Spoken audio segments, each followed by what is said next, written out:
Good morning students. आज हम लोग करेंगे न्यूमेरिकल्स ऑन नर्स्ड इक्वेशन। सबसे पहले हम उसका फॉर्मूला देखते हैं कि क्या होता है उसका फॉर्मूला। चलो एक रिएक्शन ले लेते हैं, general reaction. If the general reaction हमने क्या ले ली, A moles of A plus B moles of B gives n number of electron gives x moles of x plus y moles of y. Then what is the formula for E cell? E cell equal to E naught cell minus RT by NF ln x of x y of y upon a of a and b of b. जैसे हम लोग last year केसी का formula लिखते थे वैसे ही हमने यहाँ पर इस एक्सप्रेशन को भी लिखा है। वहाँ पर भी हम क्या करते थे, product upon reactant. In the same case हमने यहाँ पर भी ऐसे ही किया है। E cell is equal to in. अब हमने यहाँ पे क्या किया, आप सबको पता होगा जो एल एन होता है वो क्या होता है, -2.303 लॉग बेस ई, तो लॉग बेस 10। तो हमने यहाँ पर क्या किया है, एल एन की वैल्यू पुट कर दी है। आपको पता है जो आर है वो भी एक कांस्टेंट है, टी भी एक कांस्टेंट है और एफ भी एक कांस्टेंट है। हम लोग इसको एट 25 डिग्री सेल्सियस पर निकाल रहे हैं, एट 25 डिग्री सेल्सियस। ओके तो हमारा टेम्परेचर भी कांस्टेंट हो गया। तो हमारा एक फॉर्मूला बन के आ जाता है, E cell is equal to E naught cell minus 0.0591 upon N log X की पावर एक्स, वाई की पावर वाई, ए की पावर ए एंड बी की पावर बी। तो हमें ये फॉर्मूला पुट करना है। This is your equation for Nernst. Okay तो हम ये फॉर्मूला यूज़ करके अब आगे हम लोग क्या करेंगे, क्वेश्चंस करेंगे। ओके चलो let's start the numericals. First question, calculate the electrode potential of A copper wire dipped in 0.1 molar copper sulfate solution at 25 degrees Celsius. The standard electrode potential of copper is 0.34 volt. चलो सबसे पहले हम लोगों को क्या लिखना है, इसकी इक्वेशन लिखनी है। कॉपर सल्फेट है तो कॉपर सल्फेट में क्या होगा, हमारे पास Cu2+ आएगा, Cu2+ plus 2 electrons give Cu। Okay ये हमारी क्या बन गई, इक्वेशन बन गई। अब ये देखो, अभी आपको फॉर्मूला बताया था मैंने ई सेल का, E cell equal to E naught cell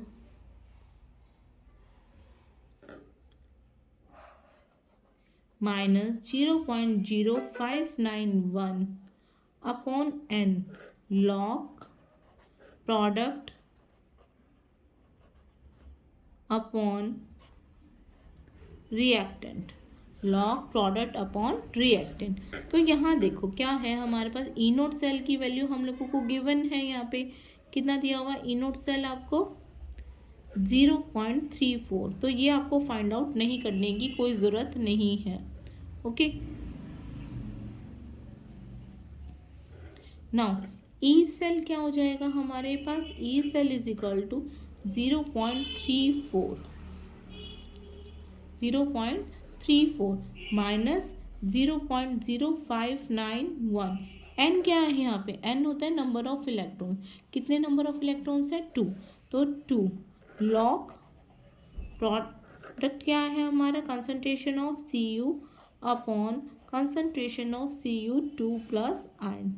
देखो बच्चों, जो हमारे पास एलिमेंटल स्टेट में होता है या हम कह सकते हैं जो हमारा सॉलिड होता है उसको हम क्या लेके चलते हैं, 1 यूनिटी लेकर चलते हैं उसको। यूनिटी का मतलब क्या होता है, 1।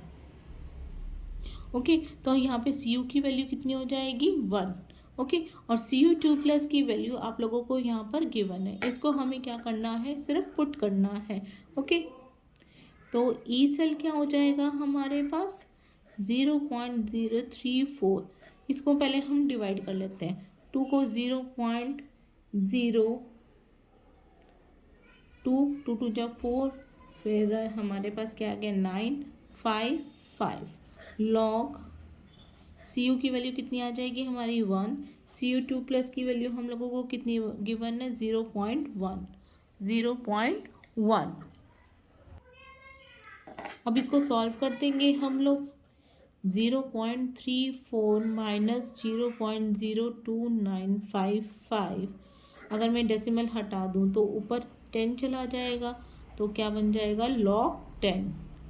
ओके, तो इसको सॉल्व कर लेते हैं। 0.34 minus 0.029। Second question, a drink road is dipped in 0.1 molar solution of ZnSO4. The salt is 95%.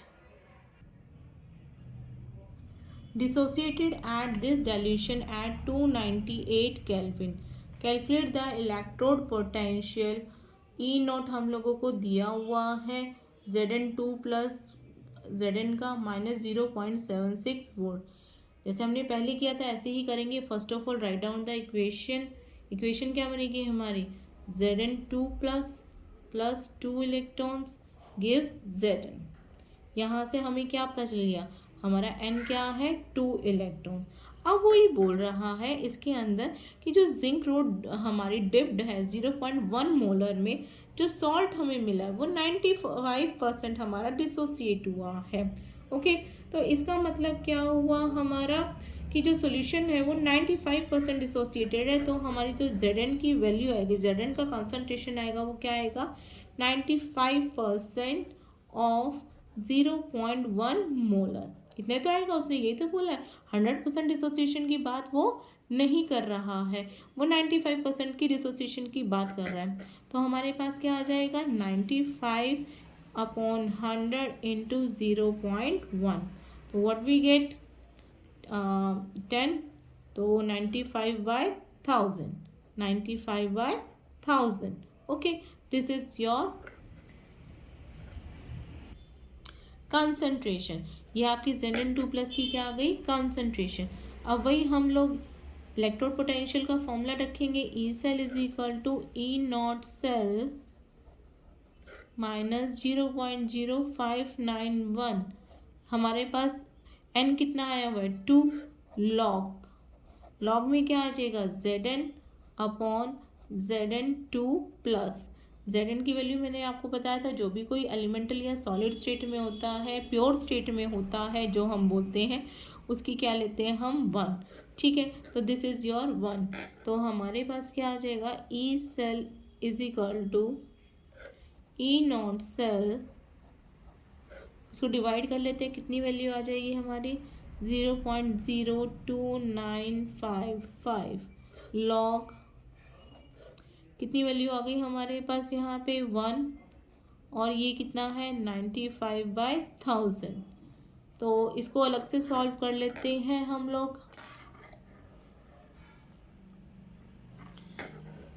इसको सॉल्व कर लेते हैं, लॉग को ही सॉल्व कर लेते हैं फर्स्ट ऑफ ऑल।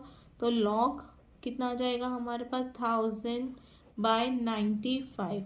आप लोगों को पता है क्या होता है, लॉग अगर m/n हो तो हमारा क्या हो जाता है, इसकी प्रॉपर्टी क्या बनती है log m माइनस n। तो कितना हो जाएगा log 1000 minus log 95। Okay, log 1000 की वैल्यू कितनी होती है 3, तो 3 माइनस log 95। log 95 की वैल्यू हम लोग देखनी पड़ेगी, या क्वेश्चन में हमारी गिवन भी होती है। तो log 95 की वैल्यू होती है 3 माइनस 3, तो हमारी ये वैल्यू है 1.9777। इनको माइनस कर दो तो यू गॉट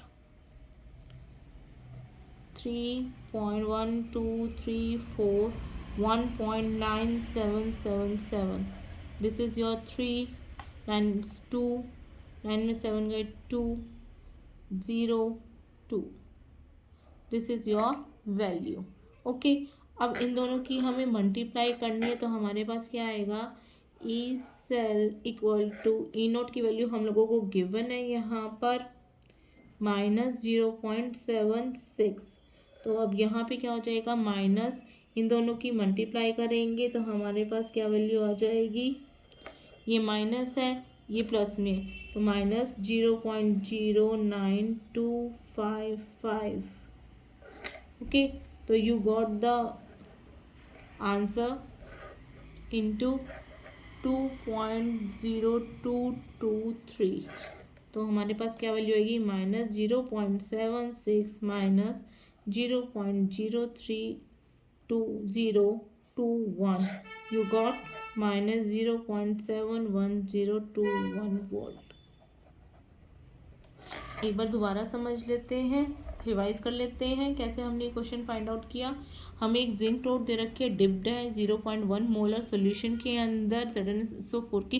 तो वो जो बोल रहा है कि जो हमारा सॉल्ट बन रहा है वो 95% हमारा डिसोसिएटेड है एट 298 केल्विन पे, और हमें इलेक्ट्रोड पोटेंशियल निकालना, और हमें ई नॉट सेल हमें गिवन है -0.76 वोल्ट। तो हमने Zn की इक्वेशन लिखी, Zn 2 + 2 इलेक्ट्रॉन गिव्स Zn। तो n की वैल्यू हमारी यहाँ पर क्या आ गई, 2। तो Zn उसने 95% बोला, कितनी मोलारिटी का, 0.1 मोलर सोल्यूशन का। तो हमने उसकी कंसंट्रेशन निकाली, तो हमारे पास क्या आ गया, 95/1000। उसके बाद हमने नर्स्ट इक्वेशन लगा दी है, उसके बाद हमने वैल्यू पुट कर दी। यहाँ पर हमने क्या किया, डिवाइड किया 2 से इसको, तो 0.02955, तो log 1/95/1000 हमारी वैल्यू आ गई। हमने log को सॉल्व किया, log 1000/95, log 1000, अब जो हमारी प्रॉपर्टी होती है वो क्या होती है, log m minus log n। तो हमने 1000 माइनस log 95 कर दिया, तो log 1000 की वैल्यू होती है 3 माइनस log 95, log 95 हमने फाइंड आउट करके यहाँ वैल्यू पुट कर दी, और यहाँ पर वैल्यू पुट करने के बाद हमारे पास ये आंसर आ गया। होप सो आपको सबको समझ में आया होगा।